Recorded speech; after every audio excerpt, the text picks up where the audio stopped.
I don't think Christians believe in God nearly as much as they think they do. Now, I know that probably sounds ridiculous to the average viewer because Christianity is literally built around belief in God. Christians pray to God, worship God, preach about God, build churches for God, defend God, speak for God, work for God. They even raise their children to believe in God. But that's kind of my point. When you stop listening to what Christians say they believe about God and start paying attention to what their behavior assumes about God, it all falls apart. Because at some point, we have to ask a very uncomfortable question. Why does an all powerful, all knowing, ever present God require so much human assistance just to function as though he exists? If God is real, Christians shouldn't have to constantly provide the defense, the voice, the hands, the evidence, or even the introduction. Before we dive into today's conversation, make sure to like and share the video, and remember to subscribe to the channel and hit the alert bell so that you get notified every time a new video drops. Let's get into it. We spend a lot of time interrogating ancient text, historical claims, and theological concepts, but the most revealing thing about God belief isn't what a religion preaches, it's how its followers actually behave. If you pay close attention to the day to day mechanics of modern Christianity, you notice an undeniable pattern. The entire system is held together by human effort. People are constantly rushing in to explain, defend, represent, and manufacture the presence of a being who is supposed to be all powerful, ever present, and perfectly capable of speaking for himself. When you strip away the theology and just look at the practical reality, a crucial question emerges. Why does an unlimited God require so much human maintenance? Today, we're looking at 5 specific ways Christian behavior subtly reveals that at a practical level, believers are constantly overcompensating for a God who simply does not show up on his own. Many Christian behaviors only make sense if believers are compensating for a God who does not independently show up, speak, defend himself, or act. Let's start with the first one by defending him. The mere existence of an entire Christian apologetic enterprise creates an odd contradiction. If God is all powerful, all knowing, ever present, capable of communication, and personally concerned with what humans believe about him, then God possesses infinitely greater capacity to defend himself than any Christian possesses to defend him. Kings need armies because kings can be killed. Presidents need spokespersons because presidents cannot personally address everyone. Corporations need PR departments because corporations cannot speak. Defendants need lawyers because they lack the knowledge, skill, or institutional power to defend themselves adequately. What limitation creates God's need for defenders? That's the question. Because apologetics implicitly places God in a strange position. The allegedly most powerful being in existence routinely depends upon comparatively ignorant, limited human beings to explain why he's good, clarify what he meant, justify what he did, and convince other humans that he even exists. People can accuse God of genocide, cruelty, injustice, contradiction, or non existence, and God never appears to answer the accusation. But Christians do. When someone misunderstands God, God does not correct the misunderstanding. A pastor, theologian, apologist, or a believer does. Christians aren't merely defending God's character, they have to defend the proposition that God is there at all. Why does an omnipotent being require humans to establish his existence, defend his character, explain his behavior, and clarify his intentions? An army doesn't demonstrate the king's power, it demonstrates the limits of the king's personal power.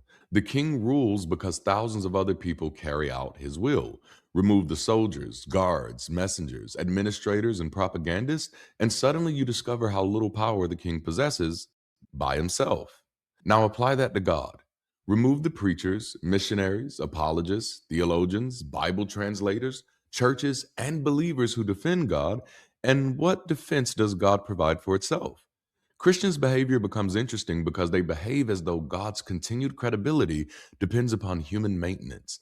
Anything that needs you to defend it is demonstrating a limitation. The question is, what limitation does an all powerful God have that makes your defense necessary?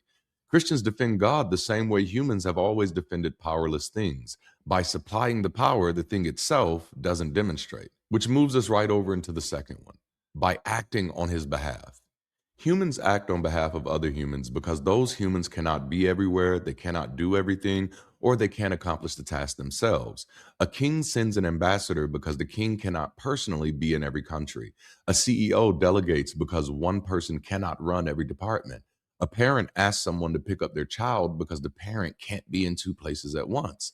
Representation and delegation are solutions to limitation. So, what limitation makes human beings necessary agents for an omnipotent, omniscient, omnipresent God? Christians routinely describe themselves as God's hands and feet, God's representatives, God's servants, the body through which God works, instruments through which God blesses other people. But if God is literally everywhere, why does he need you to go somewhere for him? If God is literally all powerful, why does he need your power? If God owns everything, why does he need your money? Shout out to George Carlin. If God can perform miracles, why does he need your labor? If God loves the hungry person, why is that person's meal dependent upon whether you decide to feed them? The outcomes depend on humans, not a God. God feeds the hungry if someone brings the food, houses the homeless if someone else provides the housing. God protects the vulnerable if someone else intervenes. God spreads the gospel, but only if missionaries go. God builds the church if people give the money. God comforts the grieving if someone shows up. And when the human doesn't act, we frequently observe the thing God supposedly wanted simply not happening. If humans were merely God's preferred instruments, God should still possess the ability to accomplish his will when the instrument refuses. A carpenter can use a hammer, but if the hammer breaks, the carpenter doesn't lose the ability to build. Yet Christianity often describes a God whose work seems to stop precisely where human participation stops. That makes humans look less like God's instrument and more like God's substitute. God works through people doesn't solve the problem, it actually concedes the observation. The issue isn't whether Christianity has a theological explanation for human agency. Of course it does. The question is why an unlimited being consistently produces outcomes through the same mechanisms we would expect if human beings were producing those outcomes themselves. Why does God's will seem constrained by human willingness? If Christians don't evangelize, people supposedly don't hear the gospel. If Christians don't give, ministries close. If people don't rescue the child can drown. If doctors don't provide the treatment, the sick person can die. Christians aren't merely participating in God's activity. In practical terms, they're often providing the activity attributed to God. The more indispensable humans are to accomplishing God's will, the harder it becomes to explain what God's power is actually contributing. If God's will only becomes action when humans act, then Christians aren't demonstrating God's power, they're supplying it. How much of God can humans perform on his behalf before we have to ask what exactly is left for this God to even do? But they also prove that their God is not real by speaking on his behalf. Humans need other humans to speak for us because our ability to communicate is limited. A dead person needs a will because they'll no longer be present to tell their family what they want. An author writes a book because they can't personally sit across from every future reader and explain their ideas. We record speeches, write letters, preserve documents, appoint representatives, and transmit traditions because human beings are temporary, geographically limited, and eventually unavailable. But none of those limitations should apply to God. If God is ever present, there is nowhere his message needs to travel without him. If God is eternal, there is no future generation that will exist after he's gone. If God is all knowing, he knows exactly what every person misunderstands. And if God is capable of speech, he possesses the means to correct that misunderstanding himself. So, why does God need spokespeople? The Bible itself describes a God who apparently had no problem speaking for himself. God speaks to Adam, speaks to Noah, he speaks to Abraham and Moses. God speaks through and directly to prophets. And in the New Testament, God supposedly speaks from heaven in the presence of multitudes. The biblical God is not portrayed as some abstract force incapable of language. He talks. The God described in the stories is remarkably communicative. The God encountered outside the story is remarkably dependent upon humans to do the talking. Pastors and prophets tell us what God says. Biblical writers tell us what God said. Theologians tell us what God meant. Church councils tell us which writings accurately represent what God said. Translators then determine how those writings should be rendered, and apologists explain why the resulting text doesn't always mean what it appears to say.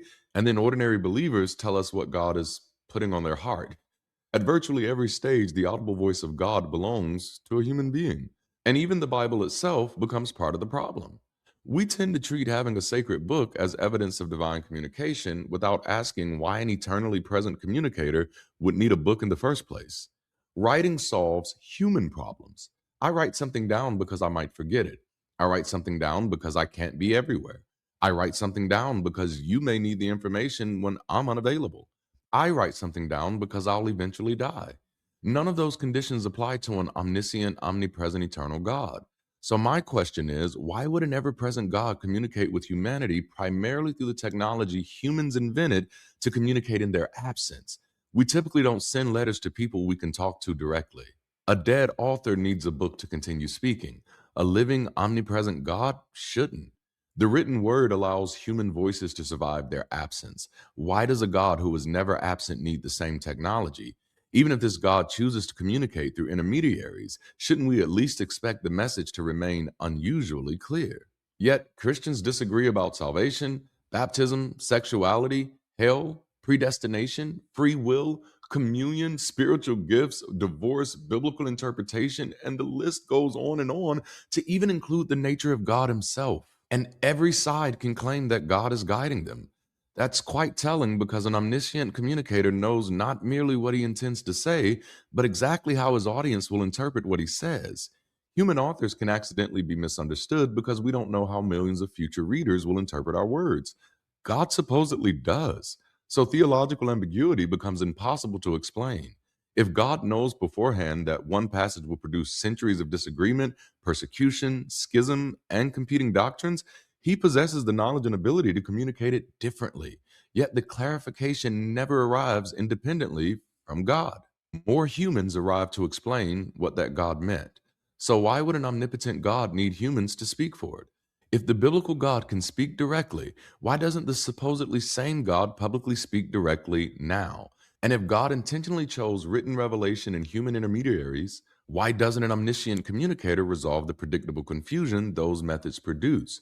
Christians defend God because he doesn't defend himself. They act for God because he doesn't independently act. And they speak for God because the God who never shut up in the Bible has nothing independently verifiable to say in reality. Each human behavior appears to compensate for a capability God supposedly already possesses infinitely. So now let's go a little deeper. The fourth way that Christians demonstrate that their God is not real is by manufacturing his miracles. If God possesses supernatural power, Christians shouldn't have to manufacture the appearance of supernatural power. Yet faith healing has given us decades of examples in which the human performance becomes more impressive than the evidence that anything supernatural occurred. Let's start with the wheelchair miracle. This deserves substantial attention because getting out of a wheelchair doesn't establish that somebody was unable to walk in the first place.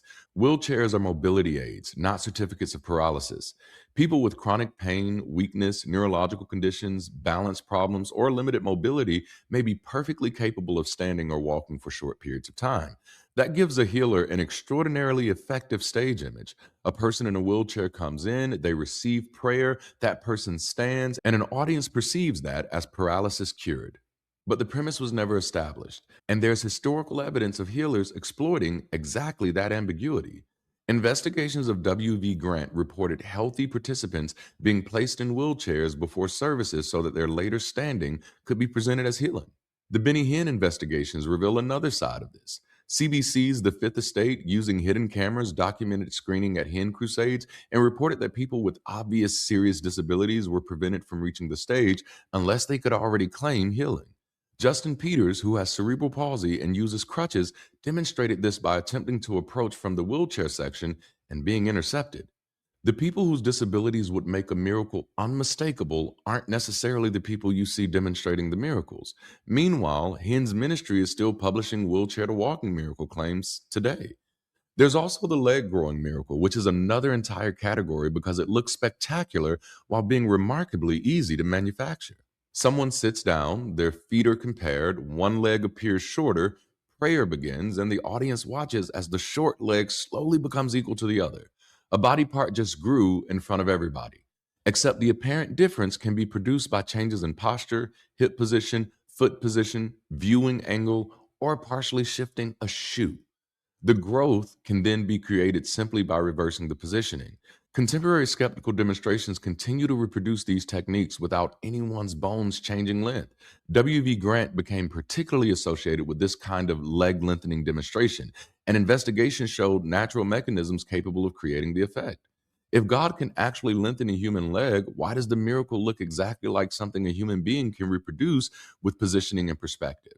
And perhaps more importantly, where are the x rays? If someone's femur grew 2 centimeters, don't show me their shoes, show me the bone. There's a huge distinction between stage evidence and medical evidence. The failed follow ups are also a major part of the story. Surgeon William Nolan attended a Catherine Kuhlman healing service and collected information from people claiming cures. 23 ultimately participated in his medical follow up. He reported finding no miraculous cure among any of them. Decades later, HBO's A Question of Miracles investigated Benny Hinn's healing claims. Hinn had claimed 76 miracles at one crusade. When the filmmakers sought cases to investigate, they were reportedly provided only 5. Follow up with the participants didn't establish miraculous healing in those cases. Symptoms persisted, some improvements had ordinary explanations, and one person who believed cancer had been healed later died from that cancer. And we also have individual cases like the case of William Vanden Kolk. He was 9 years old and legally blind when a Hinn service presented him as healed. He later recalled initially believing he could see better, only to realize within hours that he still couldn't see normally. Years later, he remained legally blind. But when investigators asked for diagnosis, medical records, imaging, longitudinal follow up, or unmistakable physiological change, the spectacular evidence becomes remarkably difficult to find. As with all things religion, again and again, the evidence gets weaker as the investigation gets stronger. Why does a God who allegedly possessed unlimited supernatural power produce a miracle industry so dependent upon human staging, selective testimony, unverifiable conditions, and psychological effects, tricks, and claims that repeatedly deteriorate under independent investigation? Stop showing us things humans can fake. Don't show the wheelchair. Show a severed spinal cord restored on MRI. Don't show shoes becoming even. Show a measured bone increasing in length. Don't tell us a tumor disappeared. Produce the before and after pathology and imaging. Don't tell us someone was blind. Establish the diagnosis before the service and objectively test their vision afterward. If God is capable of biblical miracles, there should be no need to manufacture miracles whose evidentiary quality seems designed for a stage rather than a laboratory. And now, for the fifth way that Christians prove that their God is not real, by constantly redefining what God is. The biblical God is not vague. He's described as a being who speaks, commands, kills, performs, answers prayers, reveals information, and acts directly in history. That's a very specific kind of God. But as those claims become harder to demonstrate in reality, God often gets pushed further and further into abstraction. God becomes the ground of being or ultimate reality, consciousness, maybe even the universe or the first cause, or even worse, something beyond human comprehension. At that point, the question becomes, are we still describing the same thing? Because just saying that God is love doesn't establish the God who spoke to Moses. Saying God is the universe doesn't establish the God who raised Jesus from the dead. Saying God is the ground of being doesn't establish a personal being who answers prayer. You've not in any meaningful way proven the original God exists. You've simply taken something we already know exists and renamed it as your God. Obviously, humans can misunderstand something that really exists. Our understanding of stars, disease, gravity, and matter has changed dramatically. But those things also constrain our definitions of them. We can't redefine gravity as consciousness because an experiment failed. We can't redefine a virus as the ground of sickness because evidence contradicted our previous model. Reality pushes back. With God, the definition can often move specifically in the direction that makes God harder to falsify. When God is expected to visibly act but doesn't, God becomes mysterious. When God is expected to speak but doesn't, God communicates internally. When God is expected to answer prayer but doesn't, God has unknowable purposes. That looks less like discovering what God is and more like continually modifying the concept so that God can survive whatever reality fails to provide. God can be personal enough to love you, command you, judge you, and have a plan for your life, but abstract enough that asking where he is or why he doesn't communicate clearly is supposedly misunderstanding the very nature of God. That's an enormous amount of conceptual flexibility. If God exists independently and has an unchanging nature, why does the definition of God require so much modification in order to remain believable? At what point does changing our understanding of God become changing what we mean by God altogether? Because the broader pattern is that the God of the stories is incredibly concrete, while the God being defended philosophically becomes increasingly difficult to distinguish from an abstraction. If God were independently real, we should be narrowing in on what God is. Instead, the definition often seems to expand in direct proportion to what can no longer be demonstrated. Wow, I can't believe we got through all 5. Because you held out for the majority of the video, I want to give you a bonus, and it's just for you because you're the real MVP. A major way that Christians prove that their God is not real is by teaching their children about him. If God is real, ever present, personal, and wants a relationship with your children, why do you have to make the introduction? Parents don't merely teach children theology after the child encounters God. They typically have to tell the child that God is there in the first place. Think about what the parent is implicitly admitting. The God supposedly standing right there with the child is apparently incapable of making his own presence known without the parent explaining him. And that's quite bizarre for the kind of God Christianity claim exists. After all, God spoke directly to young Samuel, even though he had to ask Eli to clarify. If your friend is standing in the room, you don't have to convince your child that your friend exists. You can introduce them, but ultimately your friend can introduce themselves. If grandma wants a relationship with your child, eventually granny talks to the child. If a father has never met his son but desperately wants the son to know him, we would expect the father to make contact, not spend the child's entire life relying on third parties to assure him that his father exists, loves him, and occasionally communicates through ambiguous feelings. Yet Christians regularly do exactly this for God. The parent supplies what God supposedly can already provide. The parent supplies the introduction. The parent supplies the stories. The parent supplies God's voice. The parent explains what God wants. The parent teaches the child how to interpret coincidences, feelings, answered prayers, and internal thoughts about God's activity. The parent even teaches the child how to recognize God. But if God is actually there, why is any of that necessary for a basic introduction? And how is that any different than the same way that parents introduce their children to Santa Claus and other characters of make believe? The problem isn't just that parents teach children things that are true. Parents teach children about elephants, presidents, Antarctica, and dead relatives because those things aren't standing in the room capable of introducing themselves. God supposedly is. That's the difference. And Christians seem to know it.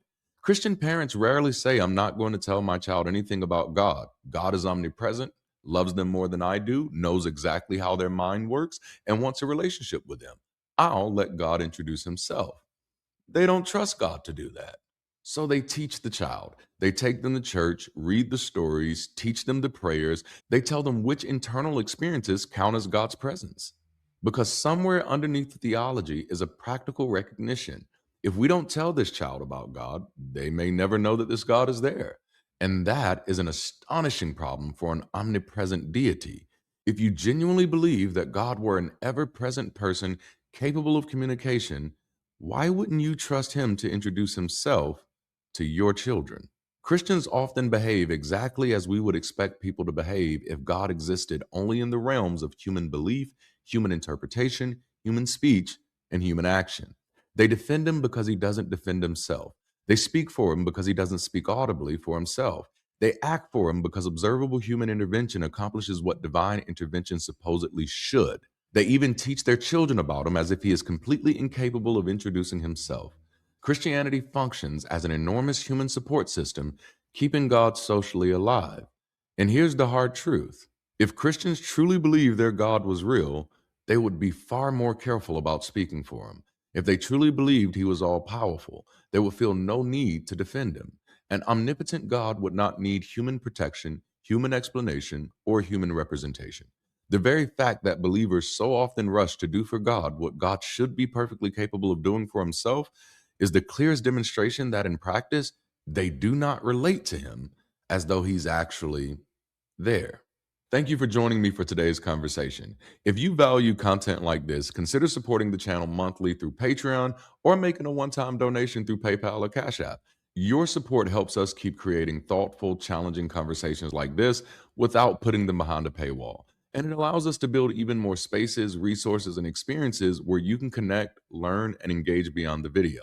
Your support doesn't just keep the lights on, it helps us turn content into community. And the more we're able to build, the more opportunities you have to find meaningful connection, access resources that support your journey, and participate in a community where conversations like these don't have to end when the video does. So if this work is giving you something worth thinking about, talking about, or belonging to, help us keep building it. Join us on Patreon or make a one-time contribution today using the links in the description. That's all I have for you for now. Until next time, my friends, keep rising.